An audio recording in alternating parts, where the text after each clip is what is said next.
شاہ محمود قریشی کا کہنا تھا کہ 12 اگست کو موجودہ پارلیمنٹ کی مدت پوری ہو رہی ہے، اس لیے الیکشن تو ہونا ہے۔ اب اگر آئین سے ماورا کوئی کام ہو تو میں کیا کہہ سکتا ہوں۔ جہانگیر ترین کی پارٹی کے حوالے سے انہوں نے کہا کہ نئی پارٹی کی لانچنگ ایسی ہی ہے جیسے ایمرجنسی میں ڈیتھ آن ارائیول۔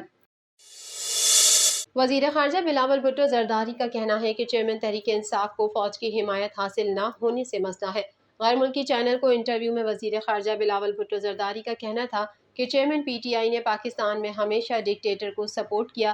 اس بات کے مکمل شواہد اور ثبوت موجود ہے کہ 2018 میں دھاندلی کے ذریعے تحریک انصاف کی حکومت قائم کی، جس میں فوج کے ساتھ کچھ سابق افسر ملوث تھے۔ انہوں نے کہا کہ چیئرمین تحریک انصاف کو فوج سے مسئلہ گزشتہ اپریل میں شروع ہوا، جب فوج نے سیاست میں حصہ نہ لینے اور کسی بھی پارٹی کی حمایت نہ کرنے کا اعلان کیا۔ چیئرمین پی ٹی آئی کا مسئلہ یہ ہے کہ فوج ان کی حمایت نہیں کر رہی۔ بلاول بھٹو کا مزید کہنا تھا کہ پاکستانیوں کی اکثریت نے 9 مئی کے واقعات پر ناراضگی کا اظہار کیا ہے، جب چیئرمین پی ٹی آئی نے اپنے حامیوں کو فوجی تنصیبات پر حملے کے لیے اکسایا۔ پاکستانی عوام کی اکثریت چاہتی ہے کہ فوج غیر جانبدار رہے اور سیاست میں مداخلت نہ کرے۔ وزیر خارجہ کا کہنا تھا کہ پاکستان میں فوج کے غیر مقبول ہونے کا موقف چیئرمین پی ٹی آئی کے حامیوں کا ہے اور یہ تاثر درست نہیں۔ جہاں تک پاکستانی سیاست میں فوج کے عمل دخل کا تعلق ہے تو اس بات سے انکار نہیں کیا جا سکتا کہ پاکستان کی تاریخ میں آدھے عرصے فوجی حکومت رہی۔ میری پارٹی پاکستان پیپلز پارٹی نے ہر مرتبہ آمریت کو چیلنج کیا۔ بلاول بھٹو نے کہا کہ افغانستان کی حکومت نے کچھ شعبوں میں کارکردگی دکھائی ہے،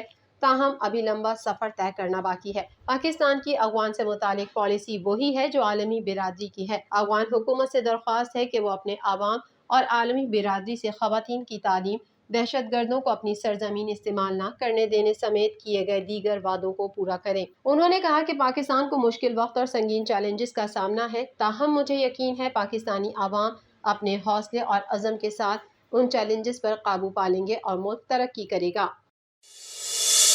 سمندری طوفان کا خطرہ، کراچی کے ساحلوں پر دفعہ 144 نافذ۔ محکمہ موسمیات نے کہا کہ سمندری طوفان بائپر جوائے کی شدت برقرار ہے۔ گزشتہ 12 گھنٹوں کے دوران سمندری طوفان مزید شمال مشرق کی جانب بڑھ رہا ہے۔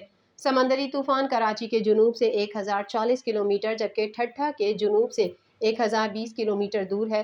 سمندری طوفان موجودہ ٹریک پر چلتا رہا تو رخ عمان اور پاکستان کے مکران ساحلی علاقوں کی جانب ہو سکتا ہے، جبکہ بھارتی گجرات اور سندھ کی ساحلی پٹی سے طوفان کے ٹکرانے کا امکان ہے۔ 13 جون کی رات سے 14 جون کی صبح تک سندھ مکران کی ساحلی پٹی پر تیز ہواؤں کے ساتھ موسلادھار بارش کا امکان ہے۔ محکمہ موسمیات کا سائیکلون وارننگ سینٹر سسٹم کو مانیٹر کر رہا ہے۔ موجودہ صورتحال پر کمشنر کراچی نے دفعہ 144 کا نوٹیفیکیشن جاری کر دیا۔ پاسداری نہ کرنے والوں کے خلاف کارروائی کی بھی ہدایت جاری کی گئی ہے۔ دوسری جانب director general provincial disaster management authority Jahanzeb Khan نے بتایا کہ سمندری طوفان بائپر جوائے رخ تبدیل کر کے شمال اور شمال مشرق کی جانب بڑھ رہا ہے، جس کے باعث طوفان کے مکران کے ساحل کی طرف بڑھنے کے امکانات زیادہ ہو رہے ہیں۔